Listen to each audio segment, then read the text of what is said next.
Assalamu alaikum boys and girls, ladies and gentlemen, people of all ages, bringing it back to you guys with another Muslim Brothers 101 video. So I had an idea that I would do a little series on Surah-Al-Kahf because I was studying it and then did some research on it, so I thought the knowledge that I learned I'd teach it forward. So yeah, let's get straight into it. So Surah-Al-Kahf, it's named after the people of the cave, their story, and the word Kahf in Arabic actually means cave. It's a Makki surah, and it was released actually when the persecution against the Muslims was at its peak. They were getting bullied and everything, so by the Quraysh in Makkah. So this is when Allah subhanahu wa ta'ala decided to reveal it. It's the 18th surah of the Quran, and it has 110 verses.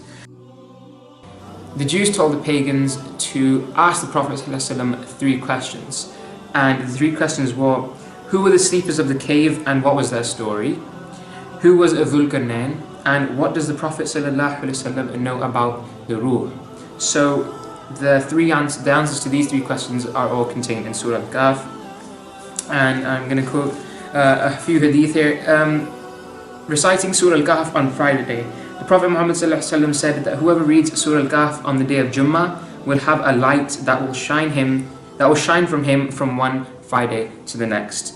And the first 10 verses, the significance of the first 10 verses is that the Prophet Muhammad ﷺ said, if anyone learns by heart the first 10 verses of Surah Al-Kahf, he will be protected from the Dajjal being the greatest fitna that this ummah will ever face. So if you want to stay protected, guys, we want to inshallah memorize these first 10 ayah and then also recite it from Friday to Friday, so we have that, that nice cheeky light glowing from us.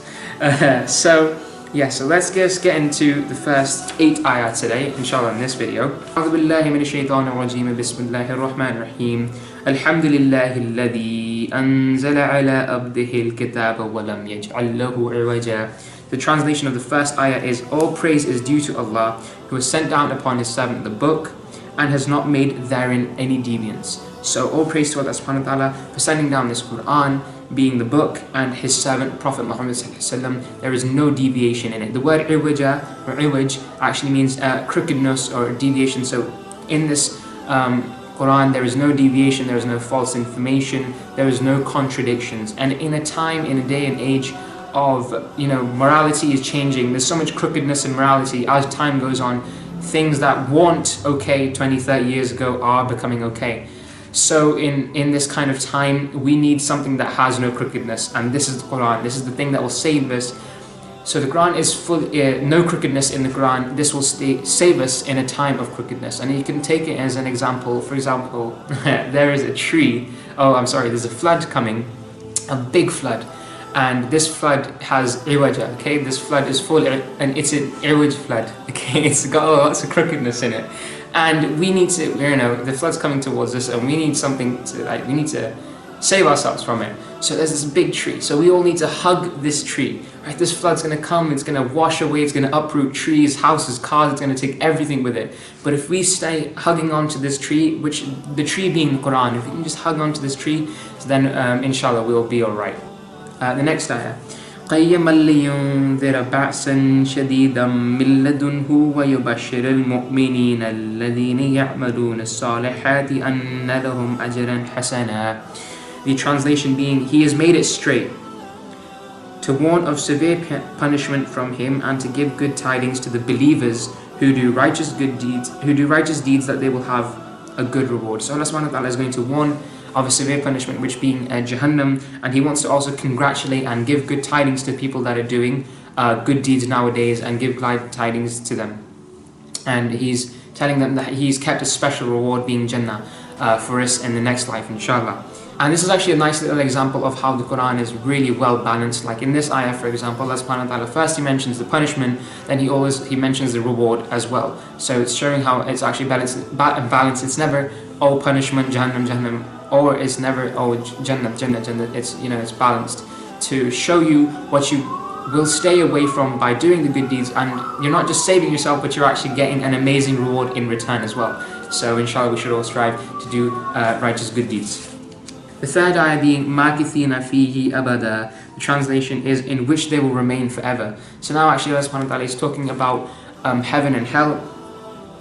So just relating to the ayah before this, talking about the severe punishment and also the good rewards. And Allah subhanahu wa ta'ala is saying that in Jannah and Jahannam we will be abiding, we will stay in there forever. So inshallah we all go to Jannah. So now I'm going to read the 4th and the 5th ayah.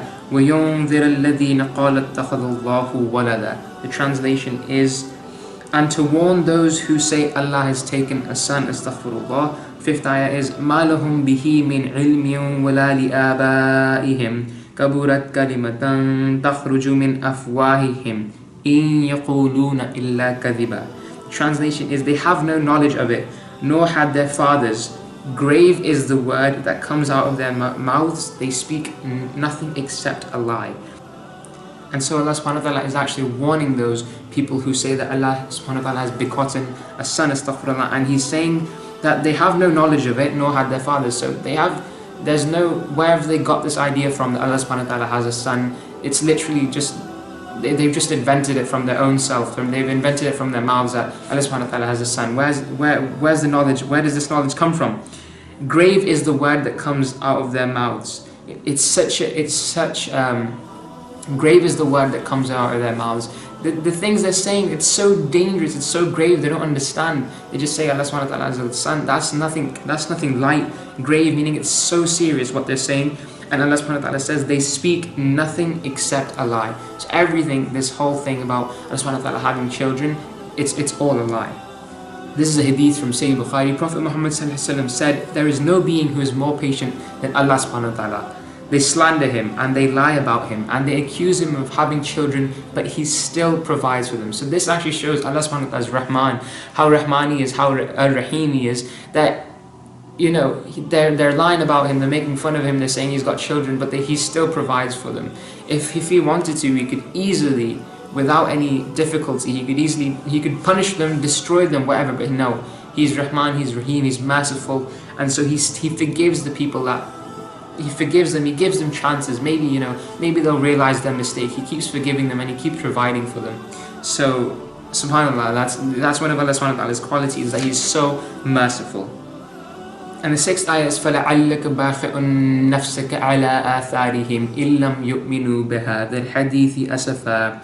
Translation is that perhaps you would kill yourself through grief over them, O Muhammad sallallahu alaihi wasallam, if they don't believe in this message, and out of sorrow. So Allah subhanahu wa ta'ala, what happened was basically the people of Makkah weren't listening to the message that Prophet Muhammad sallallahu alaihi wasallam was trying to preach, was trying to spread. They weren't listening to him, and he was, he cared so much about his ummah. He became so sad, he would become depressed, he would become, he would go into states of grief just because the Quraysh, the people of Makkah, wouldn't listen to him. And Allah subhanahu wa ta'ala is actually addressing here this issue. He's kind of consoling him that, oh Muhammad, what's happened, that you've become so sad that it actually looks like you're going to kill yourself over them not listening to you. And so just the way Allah subhanahu wa ta'ala has done here, this is his way of consoling the Prophet ﷺ. And so we should do the same. Whenever we see someone in a state of grief, or we see anyone sad, we should do the same the way Allah subhanahu wa ta'ala did. He is consoling Prophet ﷺ, and we should also use words of comfort and consolation. Anyone that we see is sad or in a state of grief right now, is going through some problems, we should always give them words of comfort and consolation, the way Allah subhanahu wa ta'ala did to the Prophet Muhammad sallallahu alaihi wasallam.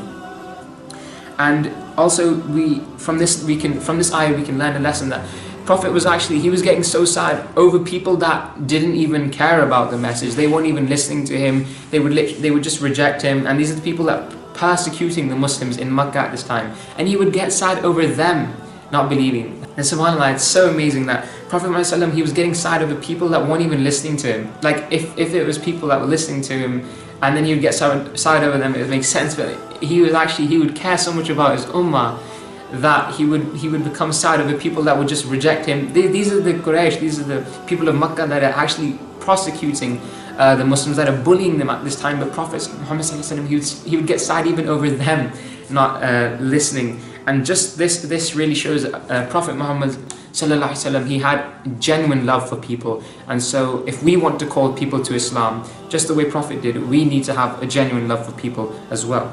And the 7th ayah is إِنَّ جَعَلْنَا مَا عَلَى الْأَرْضِ زِينَةً لَهَا لِنَبْلُوَهُمْ أَيُّهُمْ أَحْسَنُ أَمَلًا. Allah subhanahu wa ta'ala says here, Indeed, we have made that which is on the earth adornment for it, that we may test them as to which of them is the best indeed. So Allah subhanahu wa ta'ala is telling us right now that listen, this earth is only temporary, this dunya is only temporary, don't go chasing it all the time. And He's saying that we made this earth beautiful, we made it an adornment. Why? So that He can test us humans, He can test to see which of us is the best in deeds. So all of this beautification, this adornment of earth, this stuff that we see, these things, this material life, this is all a test, and Allah subhanahu wa ta'ala is testing us to see whether, if we will just go chasing this dunya the whole time, if we will just work for this life, or we will put in some hard work, we'll put in some work and effort for the next life as well. 8th ayah is وَإِنَّ لَجَاعِلُونَ مَا عَلَيْهَا سَعِيدًا جُرُزًا. Allah subhanahu wa ta'ala is saying, and indeed, we will make that which is upon it into a barren ground. So now Allah subhanahu wa ta'ala is saying that listen, this is temporary. Once the day of judgment comes, the earth is going to get destroyed. The earth is going to get destroyed. It's going to become barren ground. So what will be the point of us, just striving and putting all our efforts and time into just this dunya, when soon it won't even be there anymore. It won't even exist. It will become barren ground. Alright guys, so that is the first 8 ayahs of Surah-Al-Kahf. I thought, I'd just cut down the videos into short little segments, because if, I've got a lot of material here, so I just want to make it short, make sure, it's not too hard to listen to either. And what I'm actually going to do is I'm going to try and find a link and put it down in the description below for Quran, the Arabic and the English translation, just so when you're watching this video, you can go along with me. So hope you guys enjoyed the video. I'm going to try and keep this up regularly, and hopefully you guys enjoyed the video. Like, comment, subscribe. I'll see you guys in the next one. Assalamu alaikum.